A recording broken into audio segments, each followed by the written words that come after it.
Assalamualaikum warahmatullahi wabarakatuh. Alhamdulillah, hari ini kita bisa kembali bertemu dan melanjutkan materi pembelajaran yang baru, yaitu puisi. Pada pertemuan kali ini, kita akan belajar mendalami puisi. Berikut capaian pada pertemuan hari ini, yaitu mengidentifikasi suasana, tema, dan makna beberapa puisi yang terkandung dalam antologi puisi yang diperdengarkan atau dibaca.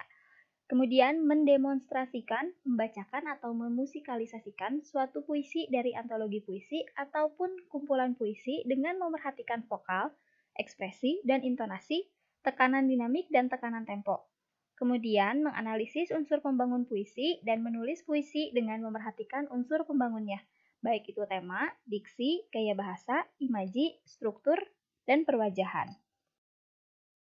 Sebelum mendalami puisi, kita ulas sedikit materi pada pertemuan sebelumnya mengenai teks biografi.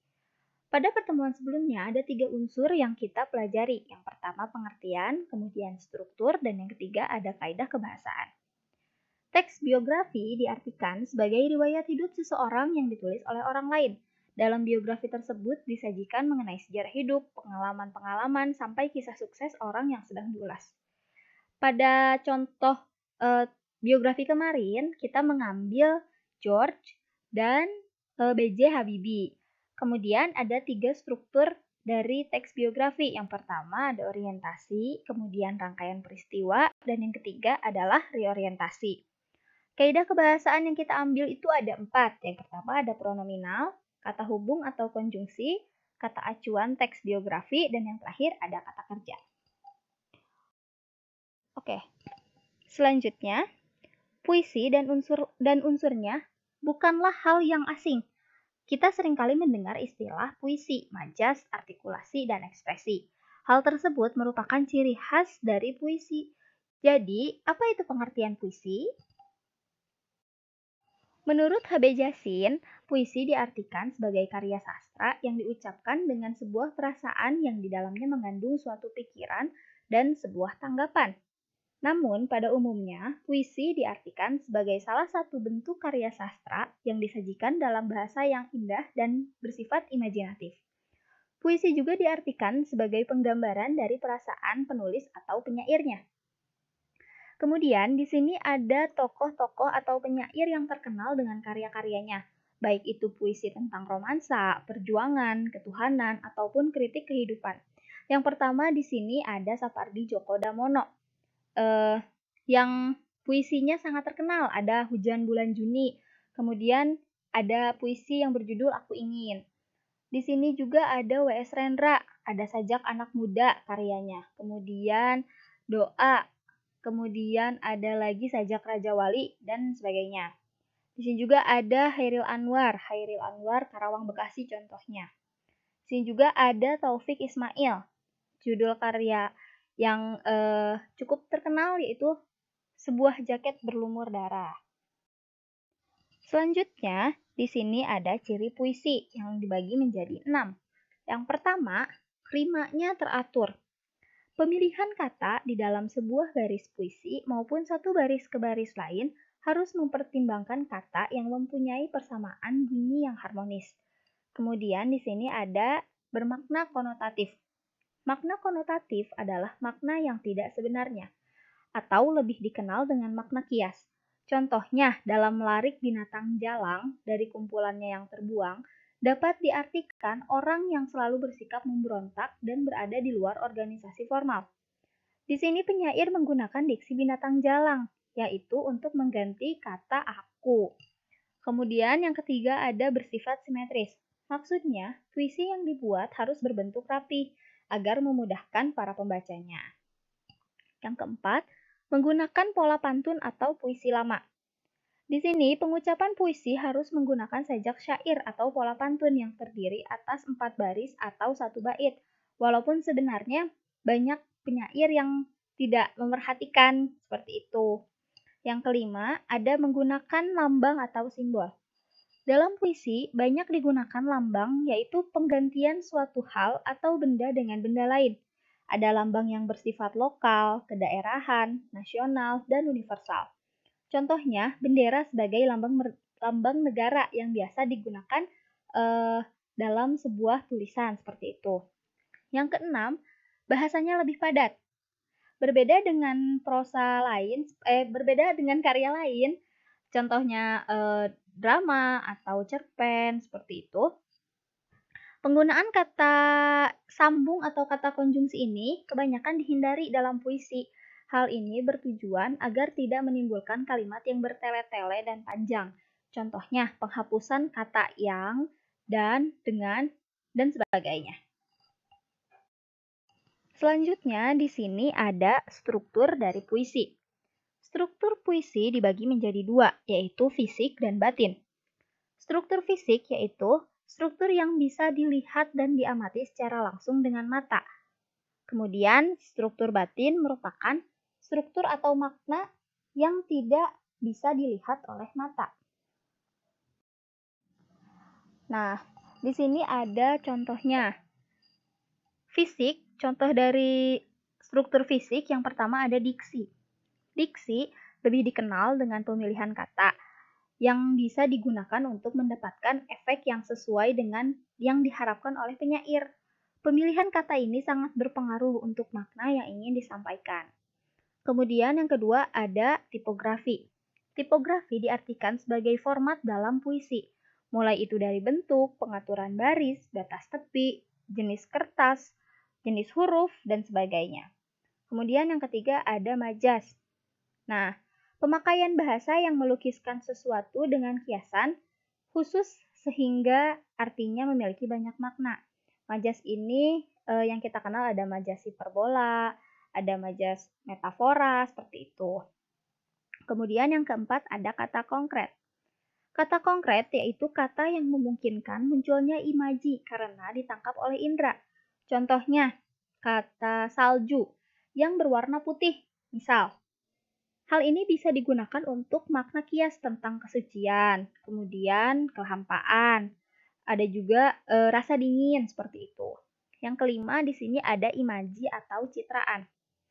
Imaji atau kata citraan ini merupakan susunan atau kata yang dapat mengungkapkan pengalaman dari seseorang, seperti penglihatan, kemudian ada pendengaran, ada juga perasaan.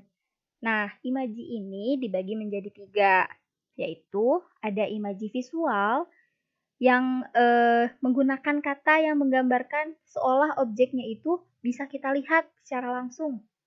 Kemudian ada imaji auditif. Kalau imaji auditif ini menggunakan kata ungkapan yang seolah-olah objek yang dicitrakan itu sungguh didengar oleh kita. Nah, yang ketiga di sini ada imaji taktil atau pengimajian dengan menggunakan kata yang mampu memengaruhi perasaan pembaca sehingga ikut terpengaruh perasaannya, seperti itu. Kemudian yang keenam ada rima atau irama. Rima adalah salah satu unsur dari pembentuk irama. Rima dan irama yang teratur ini dapat menciptakan efek musikalisasi puisi, dan puisi yang dibacakan juga lebih indah, enak didengar tanpa perlu dilakukan sebenarnya, seperti itu. Kemudian di sini ada struktur batin. Struktur batin terdiri dari 4. Yang pertama ada tema atau makna. Tema atau makna ini merupakan hal yang tersirat yang dapat disampaikan kepada pembaca atau pendengar. Kemudian ada nada, yaitu sikap penyair terhadap pendengarnya yang berkaitan dengan makna dan rasa. Kemudian amanat. Seperti yang kita tahu ya, bahwa amanat itu pesan yang ingin disampaikan penulis pada para pembaca atau pendengar. Dan yang terakhir di sini ada perasaan, yaitu hal-hal yang melatar belakangi penyair. Contohnya agama, kemudian kelas sosial, jenis kelamin, hobi seperti itu, dan masih banyak lagi. Nah, selanjutnya di sini ada hal-hal yang harus diperhatikan dalam membaca puisi. Ada 6 poin. Yang pertama adalah rima dan irama. Dalam membaca puisi berbeda dengan membaca sebuah teks biasa, karena puisi ini terikat oleh rima dan irama, sehingga dalam membaca puisi kita tidak boleh terlalu cepat ataupun terlalu lambat. Kemudian yang kedua ada artikulasi atau kejelasan suara. Suara kita dalam membaca puisi itu harus jelas. Misalnya, dalam pengucapan huruf vokal A, I, U, E, O. Nah, Yang ketiga, di sini ada ekspresi atau mimik wajah. Mimik wajah kita juga harus disesuaikan dengan isi puisi. Jika puisi tersebut menggambarkan perasaan yang sedih, maka mimik wajah kita pun harus sedih. Jangan isi puisinya menggambarkan hal-hal yang sedih, sedangkan mimik wajah kita menggambarkan hal yang bahagia, seperti itu. Kemudian yang keempat di sini mengatur pernapasan. Pernapasan sangat perlu kita atur ketika membaca puisi agar pembacaan puisinya tidak tergesa-gesa, kemudian makna yang ingin disampaikan, makna yang ada dalam puisi itu bisa tersampaikan, seperti itu. Kemudian yang kelima ada penampilan. Penampilan merupakan refleksi dari kepribadian atau sikap kita. Jadi, jika kita di panggung atau di depan orang banyak, usahakan kita harus tenang, tidak gelisah, tidak gugup, dan tetap berwibawa. Yang terakhir di sini ada vokal dan intonasi. Nah, vokal dan intonasi ini merupakan suara yang dihasilkan. Suara yang dihasilkan ini juga harus benar. Ketepatan penyajian dalam menentukan keras atau lemahnya pengucapan ini juga harus tepat karena ini sangat berpengaruh dalam penyampaian puisinya, seperti itu. Kita masuk ke musikalisasi puisi. Nah, musikalisasi merupakan puisi yang dilakukan atau dinyanyikan dengan iringan musik. Tujuannya untuk memudahkan pendengar memahami makna puisi yang ingin disampaikan oleh penyairnya. Selain disajikan utuh sebagai sebuah lagu, ada juga yang berpendapat bahwa musikalisasi adalah pembacaan puisi yang diiringi oleh musik atau gabungan di antara keduanya. Jadi ada yang mengartikan bahwa puisi itu membaca puisi tapi ada musiknya. Ada yang bilang juga musikalisasi puisi itu puisi yang dibuat lagu, seperti itu. Sebenarnya keduanya sama saja, hanya berbeda pendapat antara yang satu dengan yang lain, seperti itu. Nah, kemudian hal-hal yang perlu diketahui dalam musikalisasi itu tentu tetap harus mempertahankan makna yang hendak disampaikan oleh penyairnya. Jangan menghilangkan makna yang akan disampaikan, seperti itu. Di sini ada contoh puisi yang biasa dimusikalisasikan dan sering didengarkan. Yang pertama ada Taufik Ismail, Tangan dan Kaki Berkata. Wah, ini sangat sering kita dengar ya. Kalau ada orang yang sedang berduka atau sedang bulan suci seperti ini Ramadan, kita sering mendengar musikalisasi puisi dari Taufik Ismail, Tangan dan Kaki Berkata, yang dinyanyikan oleh Chrisye. Kemudian di sini ada Sapardi Djoko Damono yang berjudul Aku Ingin dan Hujan Bulan Juni. Ini juga banyak dimusikalisasikan. Kemudian ada W.S. Rendra. W.S. Rendra Sajak Raja Wali ya. Kemudian ada juga yang berjudul Kangen, seperti itu.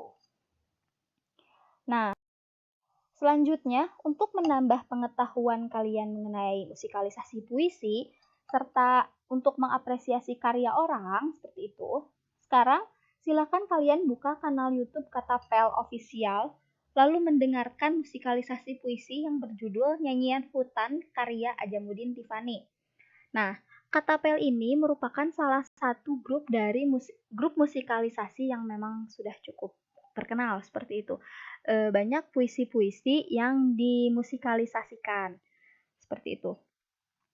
Nah, mungkin cukup sekian pemaparan materi mengenai cara membacakan puisi dan memusikalisasikan puisi. Mohon maaf apabila ada kekurangan dan kesalahan. Apabila ada yang ingin ditanyakan, silahkan isi di kolom komentar atau bisa mengirim pesan via WhatsApp ataupun di forum Google Classroom, seperti itu. Mungkin cukup sekian. Terima kasih. Wassalamualaikum warahmatullahi wabarakatuh.